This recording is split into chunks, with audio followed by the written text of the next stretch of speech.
Hello and welcome back to my channel, or welcome to my channel in the first place. Today we have a Todoroki ex-listener. It's Hot Hands by Sweet Teen on AO3. The link will be in the description, go check them out, and let's go ahead and get into it. The first day was always the worst, and of course it had been ironic timing. As soon as you got back to your apartment, a day of lecture notes and reading material flew out of your head when you found blood spots in your underwear. At least this time you had predicted it, wearing a liner for good measure. God bless period tracking apps. Listener 1, period 0. But period cramps were a whole other ballpark. They were unpredictable. You couldn't take painkillers before you felt them. You had to catch them before they got worse. And it was safe to say you felt phantom tremors for the last hour of class. In the sparse kitchen, you stood up on your tippy toes to open the medicine cupboard, grabbing the small basket inside to rummage through it. A bunch of prescription pills, supplements, vitamins. There were no painkillers left. You cursed under your breath. I should have done this last week. Slamming the cupboard shut, a familiar buzz caught your attention. You picked up your phone off the countertop, seeing Shoto calling. Oh, that's right. It's Friday night. Date night. Once again you cursed. Shoto has never seen you in this state before. Your eyes lit up as you pressed your phone to your ear, greeting him. Hey babe. It's as if Shoto's smiling through the phone. I'm just leaving my place. Are we still good for tonight? Yeah, of course. You laugh weakly. But I need you to do me a favor. Informing Shoto of your current situation, he says he'll find you some painkillers and bring you a surprise. I'm assuming we'll be staying inside tonight, yes? There was no way you were going anywhere feeling like crap. You groaned, moving to sit down at the little table in your living room. Right, I'll see you shortly, he said curtly before hanging up. Part of you felt guilty. Date nights were usually fun outings on the town, not cooped up in your 520 square foot apartment. You still had to figure out what you were having for dinner. Whining to yourself, you leaned your elbows on the table and buried your head into your arms, hunched over in a way that made the pain more bearable, although the longer you sat there, the more you focused on. Distractions, you mumbled, switching on the TV. I need to get my mind off of it. By the time Shoto closed the door behind him, you were slumped on the table shivering. Turning your face, you sighed in happiness. Thank God you're here. Whatever Shoto expected, he didn't expect this. Your hands were circled protectively around your middle, head plastered on the table, clad in sweatpants and a sports jacket. Shoto hurried over to you. Setting down a plastic bag on the table, he retrieved a packet from his pocket. I wasn't entirely sure if the shops would still sell it at this hour, so these are my sister's. She highly recommends them.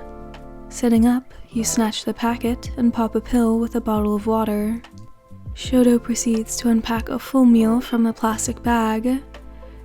2 bentos, tuna and chicken onigiri, cup noodles, a confection of vanilla slices, and Dar's chocolate. Your mouth drops open at the sight. He gives you a small grin. I'm sure you didn't want to cook, and neither did I. I hope this will be enough. Shoto, you grab his hand, making him stop. It's perfect. Thank you for everything. Reaching for your hand, he softly plants a kiss on the back of it. My God, you're trembling, he whispers. You slump back over the table, expelling a small laugh. The body does that to block out the pain when it gets unbearable, but the painkillers will set in a half hour or so. Your breathing becomes labored as you face the surface of the table. Sorry you had to catch me like this. I'll be fine soon enough. I just need to sit here and wait for it to pass. You lay your head down on the table and take a series of deep breaths in and out. When Shoto doesn't seem to respond for a moment, you wondered if he ditched. Of course he would. He would be bored out of his mind. A body presses into your back, and hands reach around your abdomen. You almost lurch at the touch. Hey, what are you? I can't watch you be in pain, he breathes in your ear. This should help. Your eyes go wide as he practically shoves his hand into your pants, pressing them gently to the skin of your lower abdomen. Shoto's hands glow, generating a significant amount of heat, but not enough to spark or burn. His hot hands are like a balm. The curl of pain fades, and all there is a numbing warmth. The tension in your posture melts away as you lean back into Shoto's chest with a sigh. Triumphant, he draws one knee up to give you more space in his lap. That feel nice? Pink dust your cheeks. You could just heat up a towel, you know. You arch your chin to look at those gray and blue eyes. No need to go through all this trouble, but it gives me an excuse to touch you. You suppress a giggle as Shoto presses his lips to your ear with a grin. I like it when you depend on me a little more than usual. Shoto chose to be your seat or heater for the night. Adjusting to the idea, you shifted into the circle of his legs more and lay back in the crook of his neck. You switched the channel to a Netflix movie you both compromised upon, but before you could get fully comfortable, Shoto asked, "What are cramps like?" Totally not a difficult question to answer. Imagine wind pain or a stomach ache, except it's right under the surface of your lower abdomen. They say it's like being a pregnant woman with contractions for 5 minutes, or in my case, 30, so yay! It's that bad? He nuzzles his nose into your shoulder. The heat from his hands seems to boost at that piece of info. You slide your hands over his, cracking a smile at how convenient this is. I swear, I could survive in the wilderness with you having this quirk. He laughs. I like to think if we were ever in that situation, I'd build an ice igloo for shelter. That igloo won't last unless we're stuck in Antarctica. We're stuck wherever my quirk suits best. He mumbles, and you laugh at his attempt to save himself.